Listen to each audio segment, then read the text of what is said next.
Mexica Podcast, hablando de las lenguas indígenas de México, con Luis Gerardo Cortés. Piale, quien toque en Mechlapalo y Camiac Paquelesle, no toca Luis Gerardo Cortés, Iwan Zambati Contencaguas, Sanili, Tleni Mexica Podcast, Campati Quincamauya, Sequino, Tomás Egualicnewa, Tleni Hueyaltepetl, Iwan Ojiatiquish Neshtia, quien Intlachales, Ninemiles, Guaniniwe Tomo Camauise. Amigos, muchísimas gracias por continuar en este programa. Les damos la bienvenida a Mexica Podcast, hablando de las lenguas indígenas de México.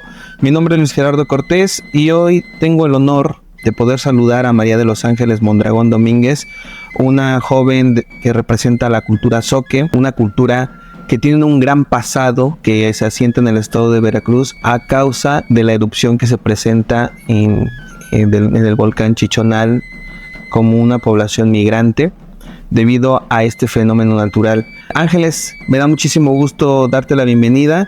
Espero que esta plática sea muy enriquecedora para todos nuestros seguidores y que todos estos aportes también contribuyan a la mejora de las lenguas indígenas en el estado de Veracruz. Bienvenida, Ángeles. Dios Corolla, Gerardo, Yaxujama, mucho gusto y gracias también para poder compartir un poco sobre mi cultura. Efectivamente, como lo decías, la población zoque son originarios de Chiapas que migraron al sur del estado de Veracruz, sobre todo en dos municipios, que es Uxpanapa y Las Chuapas, que migraron a raíz del volcán Chichonal, de la erupción del volcán Chichonal en 1982. Ángeles, denominación Ore es la autodenominación de ustedes como pueblo, como cultura, y la variante Chapultenango. ¿Por qué Chapultenango, Ángeles? Porque la población que migró a raíz de la erupción del volcán Chichonal en estos dos municipios son originarios de San Pedro Yazpac, que es una colonia, y son dos colonias, San Pedro Yazpac y Esquipulas Guayabal. Ambas colonias son pertenecientes al municipio de Chapultenango, por eso se denomina variante Chapultenango como referencia de donde ellos son originarios. De donde ellos surgieron, de donde ellos emigraron, ¿no? Exacto, y de hecho el zoque tiene 8 variantes lingüísticas, por supuesto. Se hablan en Oaxaca, aquí en Veracruz, en Tabasco, en Chiapas y por supuesto pues la gente migra, la población migra y pues también en otros estados, como por ejemplo Guadalajara, también se habla en zoque. Ya son 8 variantes constituidas como tal. Ángeles, dentro de estas comunidades que tú acabas de mencionar, tus familiares directos, tus abuelos, tus papás, ¿de qué comunidad venían ellos? De San Pedro Yazpac. De San Pedro Yazpac. De San Pedro Yazpac. Se ha dicho mucho sobre esta cultura, sobre el desplazamiento que tuvo que sufrir, el éxodo tan grande que sufrió la cultura zoque. Y lo más interesante también para compartir con nuestros seguidores es toda esta narrativa mágica de cómo para algunos zoques ya existían premoniciones a que la erupción del volcán se iba a presentar. Efectivamente, sí lo hubo, de hecho ya hubo señales antes, pero pues como ya uno está acostumbrado a vivir ahí, pues a veces es normal sentir, por ejemplo, mis padres comentan, ¿no? Justamente de que de repente había temblores y decían, pues es el volcán, pero hasta ahí. Pero en otros municipios se dice que justamente entre estas señales pasaba una señora, primero en la mañana, que es la dueña del volcán, que es la Piohuachúe, la mujer que arde. Era como el alma, exactamente, del volcán. Sí, es la Piohuachúe, mujer que arde, y el volcán Tzitzuncotzol. Piohuachúe, exactamente. Y sí, en otros municipios se dice que pasaba una niña en las mañanas, pues en la tarde, pues mediodía una muchacha y en la noche una anciana. Y pasaba a invitar a la población de que iba a haber una fiesta, era el cumpleaños de su hija, iba a haber cohetes, pero nunca se imaginaron por qué. Y la gente vino a reflexionar, a decir, esto era la señal, pero cuando ya había hecho erupción. Y justamente era eso, la erupción del volcán Chichonal. Por otra parte, también se dice que tiene mucho que ver porque el apio Huachihue se enamoró del abu. El abu es como un ser místico. Místico también. Ajá, exactamente. Entonces, el abu trabajaba en las noches. Entonces, la apio Huachihue se enamoró del abu. Fue muy insistente. Y entonces salieron juntos, pero para eso el abu planeó una estrategia, invitó a una tusa que hiciera un hueco en el río a donde se iban a ir a bañar, porque la invitó a bañarse. Y la cortejaba. La cortejaba y justamente cuando la tusa hizo ese hoyo y cuando la apio Huachihue se estaba bañando, secó el agua, se secó a esa parte y pues se vio desnuda. Ese fue el coraje, la vergüenza que tuvo el apio Huachihue, ese coraje. Entonces por eso buscó venganza, ¿no? buscó Fue la venganza. forma en la que ella... Exactamente, en que ella hizo pagar. Esa es la otra historia. Pero sí hubo señales. Sí hubo señales. ¿Crees que dentro de todo esto que sucedió la gente se sobreconfió, Ángeles? Sí y no. Sí, por una parte, bueno, yo lo digo desde la experiencia de mis papás, de mis abuelos, a como ellos nos cuentan a nosotros, sobre todo a nosotros los jóvenes, porque ya somos sus nietos, sus hijos. Y por ejemplo, lo digo sí, no, porque cuando hizo la primera erupción, los abuelos de mi mamá no querían salir. Va a pasar. Yo aquí nací, aquí me voy a morir. Va a pasar. ¿Por qué va a pasar? Y mi abuelo decía, no, mamá, vámonos. Va a hacer erupción el volcán, nos vamos a morir. Ya tocaron la campana, ya la gente se va. No, esto va a pasar. Aquí nací y aquí me voy a morir. Mis abuelos salieron. Dice mi mamá que todavía un tío, como son varios hermanos, que agarró un morral. Agarró todos los papeles y afortunadamente por eso ellos no volvieron a Chiapas a tramitar los documentos. Mi mamá tenía como, ¿qué será? Como 9 años. Mi mamá le tocó cargar a una de sus hermanitas, a mis otros tíos, a sus otros hermanitas, porque eran varios, tenían que ya salir porque ya estaban anunciando que ya tenía que salir la gente porque iba a volver a hacer erupción. Fue una erupción, sí, claro, pero no tan fuerte todavía. Esta a la que tú te estás refiriendo fue la del 28 de marzo, ¿no? Exacto. La primera. Sí. Pero entendemos que esa fue como que el anuncio únicamente. Y la gente se confió, mucha gente no salió, pero mucha sí como tu familia que aprovechó y Sí. se desplazó. Y justamente en la siguiente erupción, porque hubo como 3 etapas. 3 erupciones, sí. Exacto. La última, la más fuerte. Esa fue donde, pues sí, desgraciadamente, La devastadora. lamentablemente murió mucha gente. Y en la segunda fue cuando mi abuelo empujó, le dijo a sus papás, vámonos. Y no sé cómo fue que mi abuelo empujó a su mamá y la sacó. Porque si no lo hubiesen sacado también, es que dice que su mamá, o sea, la abuelita de mi mamá y su abuelito decían que no, que ahí se iban a morir, que ahí nadie los iba a sacar. El arraigo. El arraigo, exactamente, y pues dejar todo tu patrimonio, ¿no? Es toda una vida. Una vida, o sea, y sin el apoyo de nadie, imagínate, ¿no? Cómo uno va a ir a otro lugar, ¿no? Y afortunadamente salieron, pero en la tercera erupción sí ya fue más devastador, donde murió mucha gente, hubo mucha gente que se confió, regresó. Por ejemplo, cuando ya salieron, creo que estaban en Guadalupe Victoria, porque ellos buscaron la manera en dónde hospedarse. Y justamente mi abuelo coincidió con un primo o tío, con sus 2 muchachos, o sea, eran familiares de mi abuelo, y esa familia iban a regresar otra vez a San Pedro. Y dice mi abuelo, y todavía mi abuelo le dijo, ay, sí, hermano, me traes un pavo que dejaron allá porque aquí los hijos están sufriendo, ¿no? Y él, su primo, el familiar, habían ido con sus 2 muchachos y ya no regresaron. Que esa noche fue cuando fue la erupción La del 4 de abril. y cuando la gente que regresó Ya no salió. ya no salió y ahí murió el señor con sus 2 hijos. O sea, esa fue La más La fuerte, más- la la más devastadora. fuerte. Se habla de 3 erupciones, la del 28 de marzo del 82, que se estiman que fueron aproximadamente de 20,000 afectados. Posteriormente, una del 3 de abril, 6 días después, que también tuvo erupciones muy violentas. Y la que tú refieres, la más devastadora, la del 4 de abril.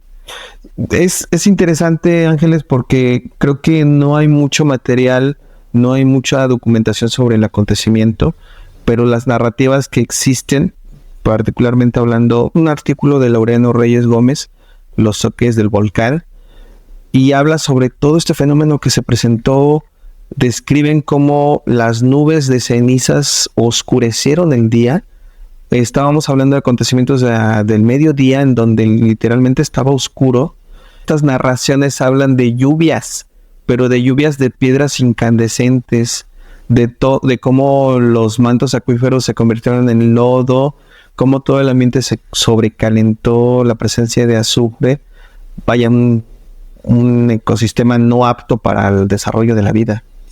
Efectivamente, cuando hizo erupción, porque fue en la noche, de hecho cuando hizo la primera erupción, mis abuelos ya estaban dormidos.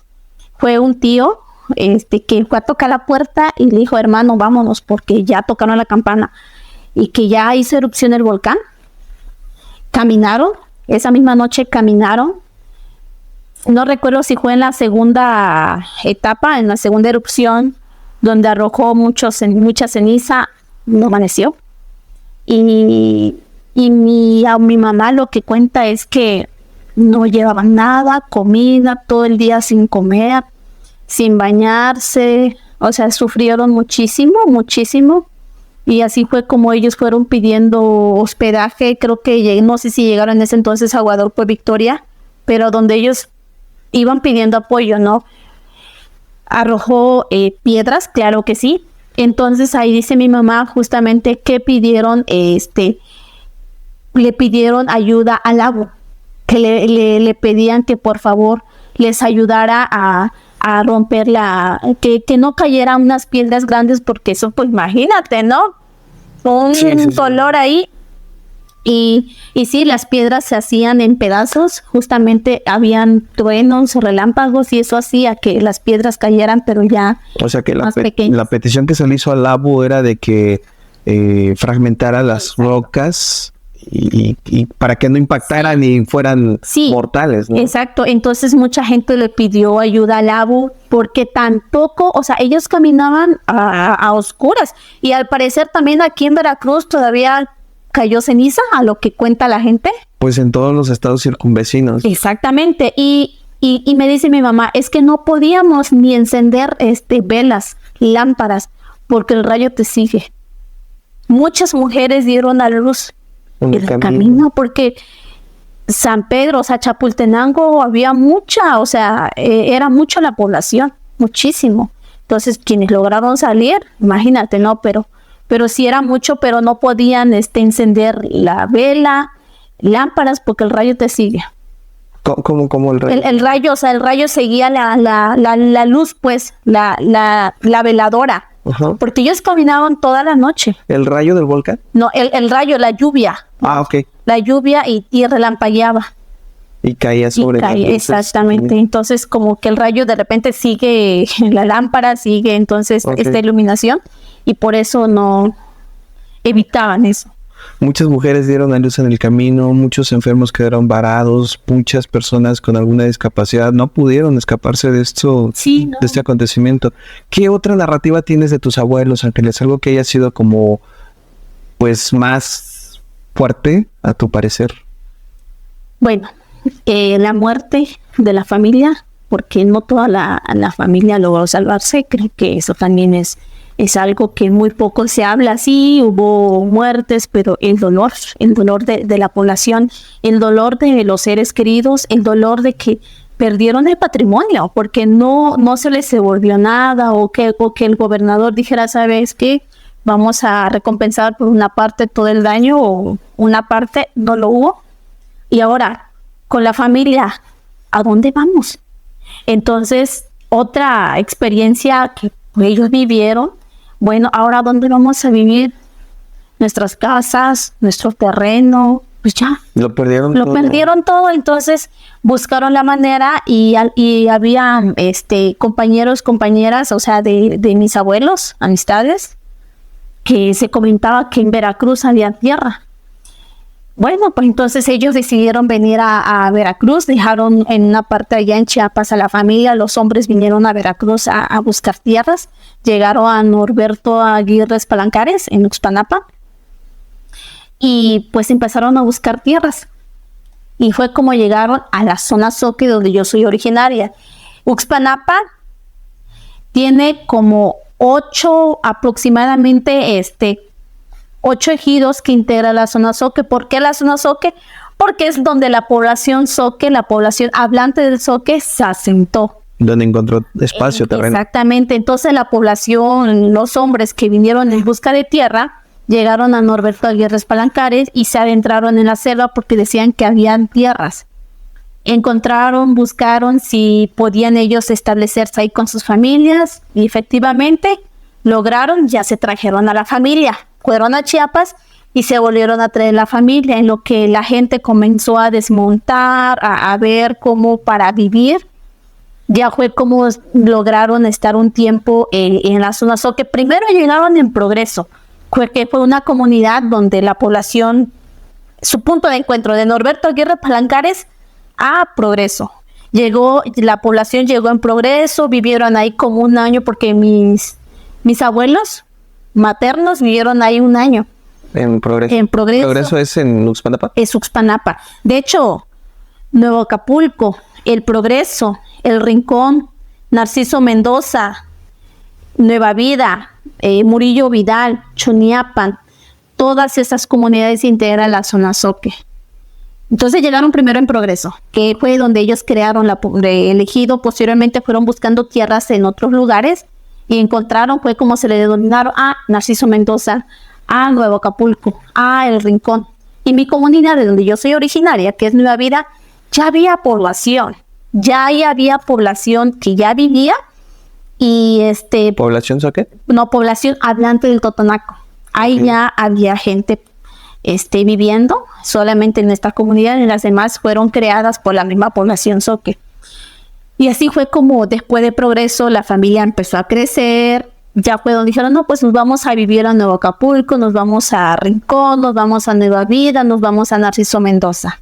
Así. De hecho, en Murillo Vidal y en Chuniapa, gran parte de la población que vive en estas dos comunidades son de Esquipulas, Guayabal.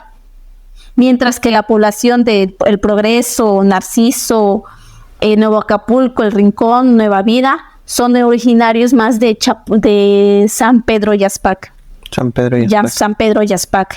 Fueron las dos comunidades a las que tú te referías hace rato, ¿no? Exacto. Entonces fue así como se empezó a dispersar la gente, empezó a crear su patrimonio. De hecho, en un primer momento fue difícil, porque llegar a un contexto nuevo, imagínate. Yo creo que también de ahí viene el nombre del ejido, ¿no?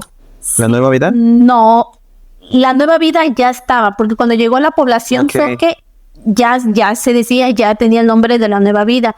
De hecho, en un primer momento la comunidad se llamaba El Valle de la Roca, porque estaba rodeado de la roca, pero pues fue por otras poblaciones que no les gustó el espacio, decidieron irse, llegó la población totonaca ahí, pues ellos asentaron y decidieron cambiar como la Nueva Vida. Cuando llegó la población Zoque, o sea, los jóvenes que se casaron y buscaban terrenos, pues ya tenía el nombre. Así fue como, por ejemplo, llegaron mis papás. Así llegaron ellos todavía les tocó tierras. Y todavía les tocó tierra porque ellos eligieron dónde vivir, o sea, arriba, abajo, qué sé yo, en el centro de la comunidad, ellos eligieron. Pero fue así como llegó la población, inclusive, llegaron a un lugar nuevo. Dice mi mamá, es que nosotros no sabíamos español. Y yo llegué a Nueva Vida, la gente hablaba totonaco. Dice, ¿cómo nos vamos a comunicar? ¿Cómo vamos a convivir? Y dice, la verdad nos vimos obligados, inclusive para la autoridad, uno de los requisitos como autoridad para representar a la comunidad, era que tú supieras más el español. Porque era muy difícil, la población vivió racismo, vivió discriminación. Y empezaron de cero, o sea, empezaron de cero. techo, o sea, todo de Servicios. palma, todo, trastes de sardina, comida, quelite, lo que encontraban pues sí, alrededor de donde ellos estaban viviendo. No había ni para sembrar maíz, o sea, poco a poco la gente empezó a buscar la manera de sobrevivir, porque solos, inclusive para chambear tenían que ir hasta al Cerro Nanchital, hasta allá tenían que ir a buscar trabajo. ¿Qué tiempo es aproximadamente? Pues en ese entonces caminando sí se hacían mucho, no te sabría decir ahorita, pero en ese entonces era ir caminando, y aparte, para comprar sus despensas tenían que viajar al poblado 10, que ahorita pues ya es nuestra cabecera municipal, la Chinantla, poblado 10, y tenían que caminar veredas, o sea, rocas, y caminaban 8 o 9 horas. 9 horas caminaban para ir a comprar sus despensas. O sea que prácticamente la Nueva Vida se está ubicada en la sierra. Sí, no precisamente la Nueva Vida, Pero todas las zonas son. Todas las zonas aquí están en la sierra. Sí, afortunadamente, pues ahorita ya, pues ya hay carretera, pero en ese entonces no había nada. Entonces ellos empezaron de cero. Ángeles, tú ya naciste entonces en Veracruz, ya cuando la vida estaba más establecida.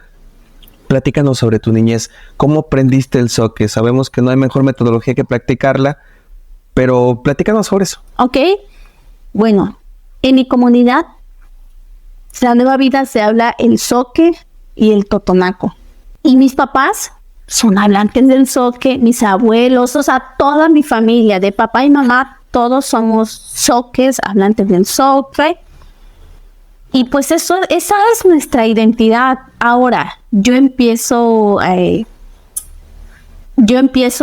a la escuela, empiezo a crecer, mi niñez, mi mamá me hablaba en zoque, mi papá me hablaba en zoque.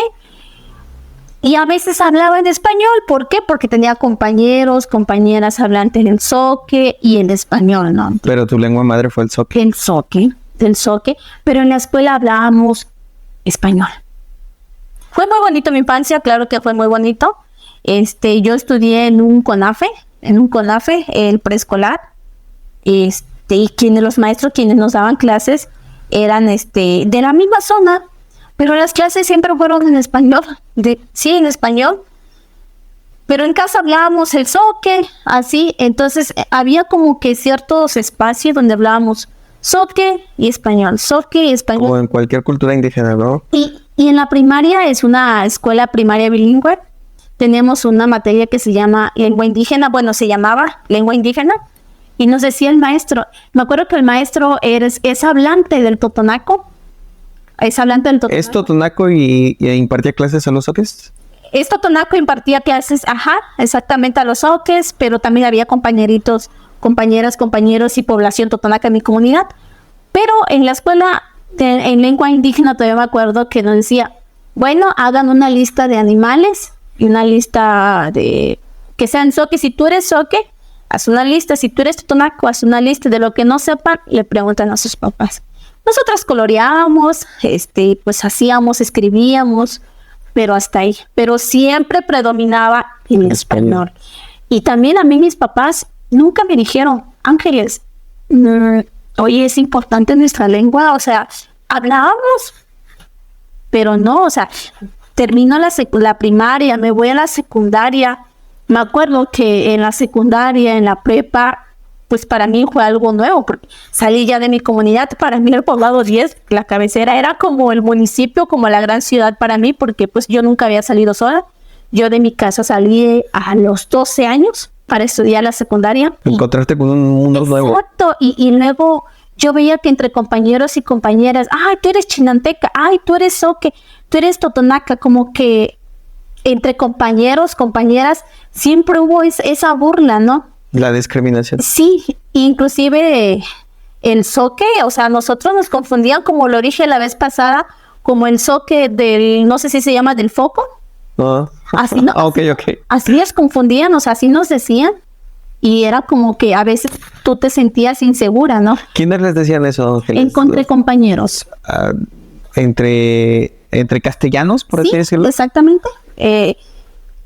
Y los maestros escuchaban, pero nunca. Pero eso sí, cuando era Día de Muertos, por ejemplo, ahí sí querían que habláramos nuestra lengua. A ver, ¿quién sabe el totonaco? ¿Quién sabe zoque? ¿Quién sabe chinanteco? Nadie sabía de nosotros. Solamente para folclorizar. Nadie sabía. Era para dar un discurso en nuestra lengua, pero nadie sabía. Llego a la UBI, mi perspectiva cambia. Al conocer, al estar interactuando con compañeros, compañeras del Popoluca, que es el Tahuí, el náhuatl, el zoque, el chinanteco. Vamos a nuestras comunidades, a donde hacemos investigación, no precisamente en nuestras comunidades, en las comunidades donde pues nosotros vamos, conocemos, y la perspectiva cambia. Esta soy yo. Y yo es donde digo, esta es mi lengua, ¿no? De las cuales yo en algún momento pues sí sentí miedo, sentí inseguridad. Por todo. pertenecer a una Exacto. cultura, por ser zoque. Porque ya venía viendo todo lo que se decía de nosotros, lo que se nos hacía, y a veces te crea esa inseguridad. Sí, claro. Entonces, Ángeles, cuando tú entras a la escuela, cuando entras al preescolar, a la primaria, te encuentras con esto de que no había una educación culturalmente adecuada. No. Me platicas que tenías a un maestro que era totonaco, pero que jamás te pudo enseñar algo No. siendo zoque. No. Exacto. Ese problema, ¿hasta qué grado se te presentó? ¿Fue durante toda la primaria, la secundaria? Sí, fue toda la primaria. En la secundaria, la secundaria, estudié 2 años en la secundaria en el municipio, donde pues éramos de diferentes comunidades, porque era la única secundaria y pues todos, y no había telesecundaria, o sea, sí había telesecundaria, pero eran muy pocas. Ahí fue donde viví mayor discriminación, donde había muchas burlas entre nosotros, o sea, y sobre todo pues no se hacía conciencia, tanto nosotros, claro, pero también los maestros, no había conciencia. Y llego a la telesecundaria, después regreso cerca de mi comunidad, que es Narciso Mendoza. Ahí estudié el 3er año de la telesecundaria. Fui de la primera generación. Igual, o sea, somos hablantes, nuestros papás, pero predominaba otra vez el español. Y hablábamos más en español. ¿Tuviste algún problema para acceder a la educación, Ángeles, en toda tu formación por pertenecer a la cultura zoque? No tanto como problema. Bueno, sí, porque a veces te ponían trabas. Ay, es que no te va a alcanzar. O sea, mira, tienes que comprar esto. Y a veces no está el recurso económico. A mí me costó, o sea, salir de la secundaria. Me acuerdo que ir a la secundaria era de que tu uniforme bien planchado, o sea, tus útiles así, y no siempre hay esa facilidad. O sea, mis papás, éramos 3 hermanos que estudiábamos y no había tanta facilidad. Me acuerdo que en la secundaria por parte del INPI, que en ese entonces era CDI, habían comedores escolares, ya mi papá ahí nos inscribía. En la prepa, me acuerdo ¿Fuiste niña albergue entonces? Sí, o sea, solamente en el comedor, porque había también dormitorios, ¿cómo se le llama? Albergues. Exactamente, había, pero afortunadamente, Solamente entraste al comedor. exacto. ¿Cuando estabas en la secundaria? Sí, cuando estaba en la secundaria solamente era el comedor, a mi papá pagaba, éramos 2 hermanos, éramos 2. Y ya en la prepa, pues ya no. Yo ya tenía que trabajar en las tardes y por las mañanas ir a la escuela, y ya a las 3 en la de la... ¿Dónde hiciste la prepa, Ángeles? En el municipio, en el poblado 10, en un telebachillerato. Estudiaste un telebachillerato. Exacto. ¿Cómo decidiste, por qué decidiste estudiar gestión intercultural? Muy pocas veces lo he contado, pero termino, o sea, ya yo me acuerdo que llega, ya estoy en 6º semestre y ya por ahí en enero ya empiezan lo de que ya va a estar, ya se están ofertando, la difusión de las carreras, ya es momento de que vayan viendo qué quieren estudiar. Y pues en mi mente, la verdad, no estaba en estudiar. O sea, yo dije, pues yo voy a terminar así como mis papás. Y te casas. No, tampoco. Pero yo decía, me dijo mi papá, ¿vas a estudiar la secundaria? Bueno, pues está bien, igual mi mamá.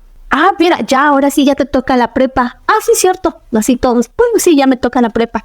Ahora ya estoy terminando la prepa, llega enero. Y me acuerdo, y yo estimo mucho, y la recuerdo con mucho cariño a la maestra Diana Caro Beristain, que ella siempre ha motivado a los estudiantes en seguir estudiando. Me acuerdo que llega enero, febrero, dice, yo les puedo brindar asesorías porque ya vienen el proceso para elegir qué quieren estudiar, y llegaban a hacer difusión varias universidades, y sobre todo nosotros nos decía, llegó la UBI, llegaron los maestros y maestras en el telebachillerato, y yo recuerdo que tenía una prima estudiando ahí.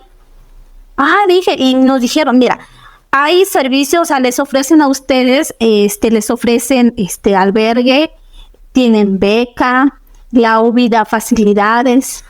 Y yo con otra amiga, muy bien. Y me animé, dije, pero yo me animé no tanto por la carrera, por las becas, exactamente. Y que ellos nos iban a ir a buscar para el examen de admisión y todo el proceso. Y la maestra Diana pues nos dijo, vayan, inténtenlo, todos traten de estudiar. Y o sea, ella nos apoyó mucho a todos en general. Y le dije a mis papás, oye, le digo a mi papá, a mi mamá, ya mira, llegó la UBI y voy a estudiar, me voy a ir a Aguascintlán.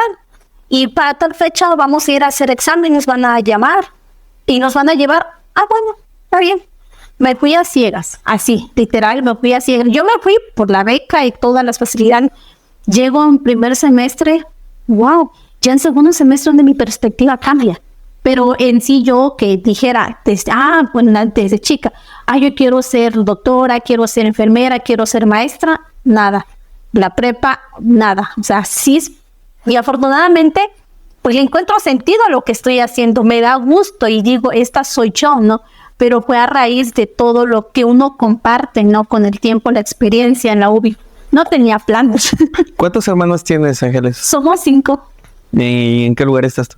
Soy la del medio. Yo la del medio. ¿La consentida? No tanto. ¿No tanto como la más chica? ¿El más chico, la más chica? El más chico. Ángeles, ¿cuál es la situación actual del zoque en términos lingüísticos? ¿Qué tanto hemos avanzado? Propuestas alfabéticas, escritura, difusión de la lengua zoque.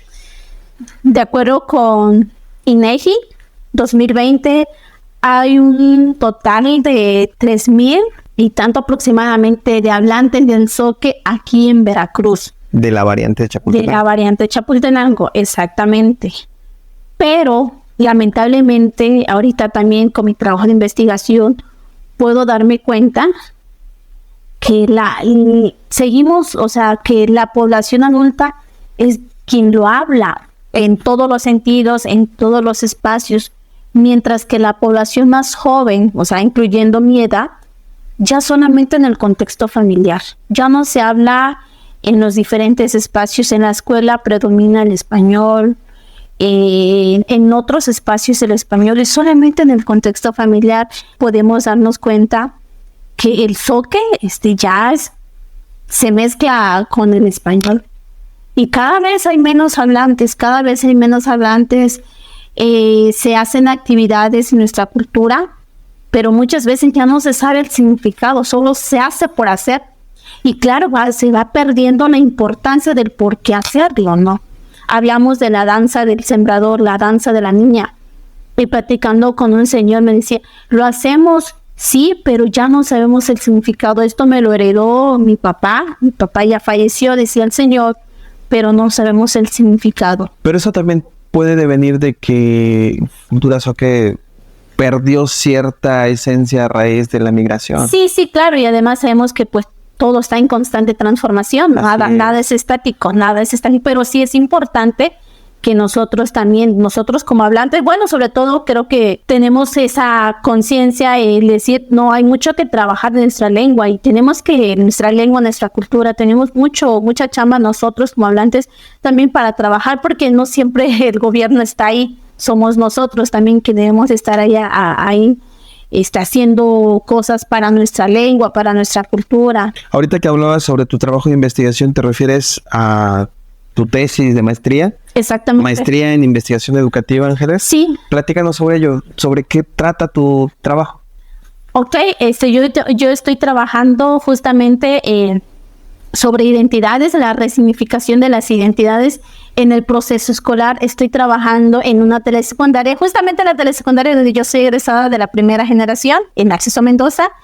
Estoy trabajando sobre todo con hijos que son hijos de papá y mamá Zoque.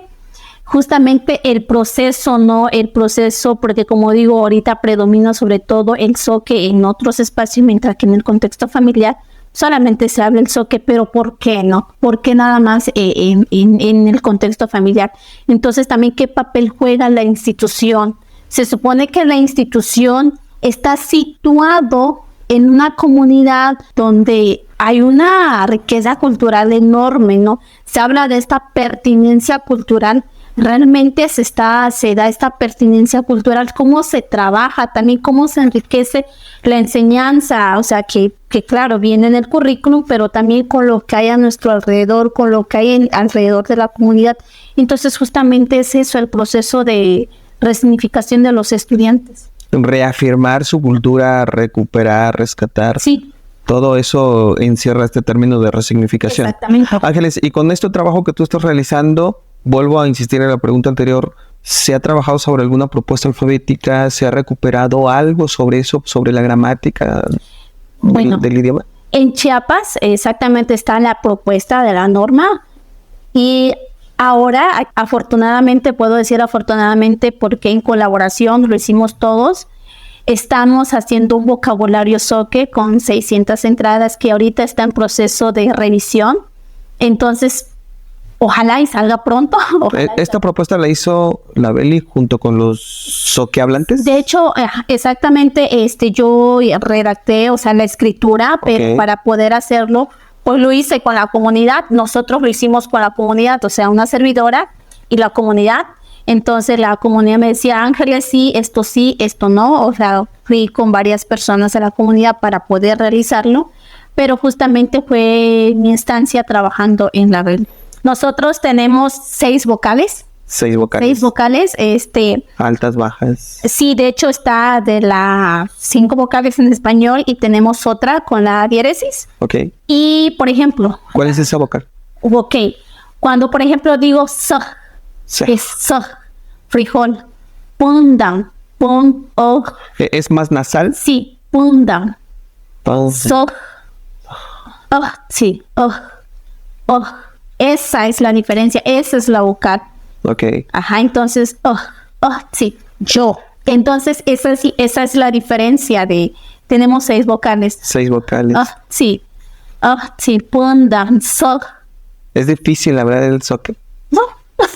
Bueno, para quienes ¿Es difícil aprenderlo o es difícil enseñarlo? No es difícil. No, para mí no es difícil. Claro que quizás para quienes también, como por ejemplo, si yo quiero hablar, para mí, por ejemplo, el chinanteco es difícil. El chinanteco es difícil. Para mí, pero pues cuando uno quiere, lo aprende, claro. ¿No? ¿Alguna frase que se encuentre dentro de la cosmovisión Zoque que pudieras compartirle a nuestros seguidores? Dicho así en Zoque. ¿Una frase? Sí, alguna frase y que nos diera su significado. Un cuento, un chisme. Ok, ya sumhama, puchantawa, ya que estuti Gerardo, necho, tapu, te ore, huche te istawo, temo xpanapa, temo las chuapas, huche to tamba, temo te ore, huche to istamba, tire to tamba, temo, tibo toya, huche, tibo toya, istu temo uxpanapa, temo las chuapas. ¿Y eso es? Digo que estoy platicando contigo justamente de lo que es nuestra comunidad Zoque, de todos los acontecimientos que ellos han vivido, de estos dolores, también la situación de nuestra lengua. A grandes rasgos. Ok. Ángeles, ¿tienes alguna palabra para dar el saludo? Por ejemplo, en los nahuas tenemos piali, yali. Sí. Yastumhama, buenos días. Yastumchay, buenas tardes. Ok, se adecua al horario. Sí. Por ejemplo, para los nahuas de la Huasteca Veracruzana, piali es el saludo genérico, sea mañana, tarde, noche. Sí. Si lo manejamos así. Sí, no, en Zoque a lo mejor sí lo hay. Yo te podría decir sí, no, a lo mejor sí lo hay. Lamentablemente, hay mucho, o sea, es un reto también para mí seguir trabajando sobre mi lengua. ¿Por qué? Porque hay muchas cosas que yo también desconozco. Yo desconozco, hay muchas cosas que yo tengo que preguntar. Yo tengo que preguntar algunas cosas porque hay cosas que ya se están, no sé si olvidando, pero es más, predomina más el español. Pero es que de alguna forma, Ángeles, yo creo que por lo que hemos platicado de la historia del pueblo Zoque, hubo un espacio vacío en el que se tuvo que empezar de cero, en el que se tuvo que resignificar, como tú bien lo dices, y empezar a fortalecer la cosmovisión, la cultura Zoque a partir de cero, a partir de la nada, para volver a retomar cada uno de estos aspectos que originalmente constituyó a la cultura Zoque. Sí, exacto. ¿No? Entonces, ese trabajo que tú tienes ahorita, con el que estás trabajando en esta secundaria, creo que lleva mucha valía para poder resignificar. Retomo ese término para poder de alguna forma restablecer la cultura Zoque, ¿no? ¿Con qué dificultades más fuertes te has encontrado, Ángeles, en este trabajo de resignificación? Creo que son varias. Por ejemplo, habemos población donde pues sí se maneja la importancia, pero también como la población ha vivido este racismo muy fuerte desde que llegaron, muchas veces pues uno quiere decir, no, pues mis hijos ya no quiero que sufran. Yo ya no quiero que cuando vayan a la calle, que vayan a la ciudad, pues se les critique que no pueda hablar bien el español, ¿no? Entonces lamentablemente existe desinterés, o sea, en partes existe ese no sé si desinterés, pero sí. Pero sí es un miedo. O sea, yo como papá no quiero que mi hijo sufra lo que yo sufrí, ¿no? Sí, entonces creo que eso es también un factor, ¿no? Que se vive. No, creo que no solamente en mi lengua, creo que en todas las culturas. Exactamente. Sí, porque por ejemplo, platicábamos en un programa también con un amigo, con nuestro Bonifacio, y él decía cómo de chiquillos pues nunca se les enseñó a hablar español. Y ellos en la primaria, pues en la educación básica, tenían este problema, ¿no? De que los docentes no les permitían hablarlo. Ángeles, ¿qué nos puedes comentar más sobre la cultura, sobre la cosmovisión Zoque? Elementos característicos, deidades, tradiciones que aún conserven como pueblo Zoque. Bueno, pues tenemos mucho y hay cosas que también ya se están quedando, o sea, que ya no se realizan. Por ejemplo, me imagino que también en tu lengua está, por ejemplo, el respeto sobre todo a nuestra madre tierra, el respeto a la selva, el respeto a la montaña, el respeto al agua, ¿no? Como que también pedir permiso, o sea, creo que nosotros como zoques justamente es eso también, de pedir permiso y agradecer, ¿no? A través de rituales, cosa que ahora ya muy poco se realiza. Muy poco se realiza. Está, por ejemplo, en cuanto a actividades, está la danza del sembrador, que es justamente para bendecir la siembra, ¿no? Es para bendecir la siembra. Como estas, hay varias que podemos decir que muy poco se realiza. O sea, está la danza de la niña. La danza de la niña tiene mucho que ver también con en cuanto a la danza de la niña se sabe muy poco. Hay dos versiones, que es justamente una que es para ofrecer a las hijas que ya están para casarse. Esa es una versión, ¿no? Hay otra versión porque he preguntado y también se desconoce el significado. Y también he leído en artículos y está esta versión, pero también está la otra versión que justamente es como para danzar a que una mujer ya va a dar a luz. Eso es el significado como que de alegría. El de la danza de la niña es como alegría porque ya va a dar a luz. Esta es otra versión y pues creo que hay mucho, pero El punto toral es que se dedica a la mujer este ritual. Exactamente, se dedica a la mujer. Ahorita lo que yo he podido ver es que hay la población está interesada, les interesa escribir la lengua, porque la población dice, ya lo sabemos, o sea, ya nosotras nuestra lengua lo sabemos, pero queremos que nuestros hijos aprendan a escribir, dice, porque si nomás nosotros lo hablamos, nuestros hijos, dice, pero después si quieren ellos escribir, ¿cómo lo vamos a hacer? Dice, para nosotros es difícil escribir, dice, y aparte el ayuntamiento dice, pues tampoco nos brinda o que nos mande a alguien que en verdad, bueno, que sepa escribir, que nos diga si vamos a escribir, dice, entonces nosotros queremos escribir, eso es algo de lo que la población también ha insistido. ¿Han previsto ya ustedes algún trabajo colaborativo con la variante de Chiapas, con algún pueblo de Chiapas, acercarse para quizá excavar sobre esa cultura que ustedes de alguna forma perdieron? No, todavía no. Todavía no. De hecho, tengo una compañera, ella ahorita está trabajó un proyecto, justamente de la escritura en Nueva Vida, donde soy originaria, donde ella sacó este proyecto de la escritura. Ella es de... Es de mi comunidad y ella es hablante del Soque. Ok, pero ella no ha tenido ningún contacto tampoco con Chiapas. No. Ok. Ángeles, platícanos sobre la gastronomía. Yo creo que la gastronomía es un tema que nos involucra a todas las culturas. Demasiado. ¿Cuáles son los platillos típicos de la cultura Soque? Hay mucho, por ejemplo, tenemos uno que decimos pimbu, en español, quién sabe cómo se diría, pero pues lo podríamos describir. Pimbu es el frijol con plátano macho o plátano cuadrado, como no sé cómo se le conozca aquí en Jalapa. Okay. Pero el plátano verde se muele en molino, pero martajada, con frijol, le echas acuyo, bien rico. Está ese pimbu, también comemos mucho el puatzat, que no sé si lo conoces, que es, ¿cómo se llama en español? Es un gusano. Puatzat, cuétano. Ok. Ajá, para nosotros es un platillo, o sea, tenemos el pozol, guayeucuy. Que precisamente el puatzat. El puatzat es ahorita de esta temporada, ¿no? Sí.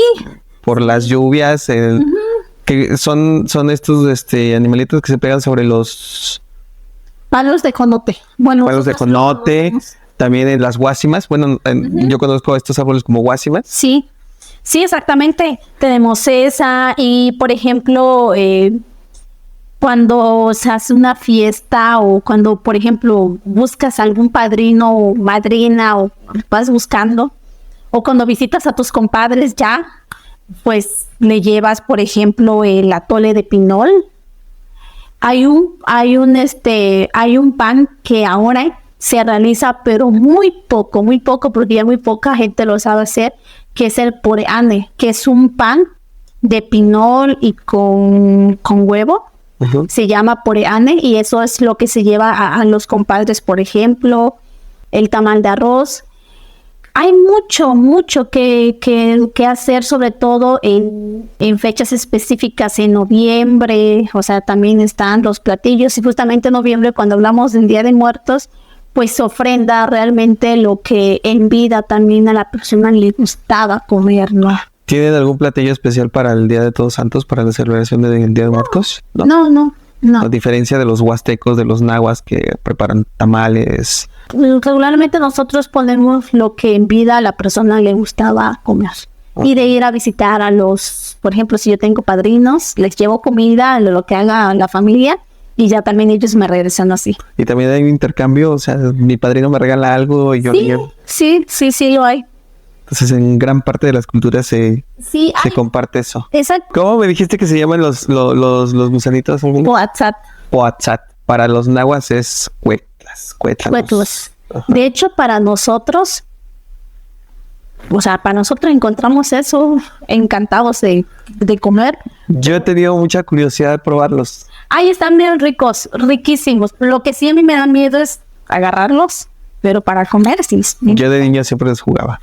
Y se los aventaba a mis amigos y ellos gritaban de hecho, por el miedo que le tenían. A mí me da mucho miedo. De hecho, mi papá, mi mamá, me acuerdo que todavía hace poco había cerca de la comunidad. Ahorita ya es muy difícil si los quieres, o sea, si tú quieres hay que salir está en la roca. Ángeles, ¿algo con lo que quieras cerrar? ¿Alguna aportación, alguna recomendación? Pues creo que nosotros como hablantes, quienes nos están escuchando, estamos compartiendo un poco de lo que hacemos en nuestra comunidad, pero también la situación actual en el que nos encontramos. Pues es importante que nosotros pues sigamos hablando nuestra lengua en todo momento, que no dejemos a un lado también la importancia de nuestra lengua. Esto pues va para todos nosotros quienes hablamos. Sabemos que sí, en nuestras comunidades hemos sufrido mucha discriminación, creo que es en todo lugar, pero lo importante es también dar a conocer quiénes somos, la importancia de seguir pues también en resistencia, sobre todo qué va a pasar en nosotros como hablantes si dejamos de hablar nuestra lengua, qué será en 10 años, ¿no? Que también que cada vez hay menos hablantes, ¿no? Entonces lo importante nosotros como hablantes es seguir hablando, seguir contribuyendo sobre nuestra lengua, seguir aportando, seguir realizando las actividades que también nosotros hacemos como hablantes del Zoque. María de los Ángeles Mondragón Domínguez, Zoque de la denominación Nore de la variante Chapultenango, originaria del ejido Nueva Vida del municipio de Uxpanapan, Veracruz, integrante del colectivo intercultural indígena mexicano, licenciada en gestión intercultural para el desarrollo y muy próximamente maestra en investigación educativa. Ángeles, es un honor tenerte con nosotros en el programa. Te agradecemos infinitamente la aportación que hoy nos has compartido, toda esta historia tan conmovedora, porque la verdad es que te soy muy sincero, sí me conmovió mucho cuando yo estaba leyendo los testimonios del libro que mencionábamos hace rato, y son un ejemplo ustedes como pueblo Zoque, la importancia que han tenido, la valentía que han tenido para afrontar el reto de crear una nueva vida, tal como lo dice la comunidad. Y bueno, Ángeles, este espacio está abierto, eres más que bienvenida para otra colaboración, al igual que pues todo lo que podemos aportar para nuestros seguidores. Timech Tlaxcamatilia y Canoche Tuyolo, Pampa Zampanica y Netztuya, Tlaxcamatiliano Giatohuampo, María de los Ángeles Mondragón, Pampa Quitencahuaco, Cesanili, Cetlastole, Quemuyahuaco, Keniki Itlachales, Keniki Inemiles, Keniki Panotehualtoc, Iguanosquia, Timech Tlaxcamatilia y Mujante, Pampa Intechtoquiltenemi. Ángeles, muchísimas gracias de todo corazón. Eres bienvenida cuando decidas volver a participar con nosotros. Sí, yo Coroya Gerardo. Nos vemos en la próxima, amigos. Es un gusto estar con ustedes. Síganos en los diferentes medios de comunicación, en las diferentes plataformas que tenemos para ustedes. Esto es Mexica Podcast, hablando de las lenguas indígenas de México. Teomelagüe, Panseyo Todati, Cuál es Toca, Timo Pantisayo, Tlaxcamate.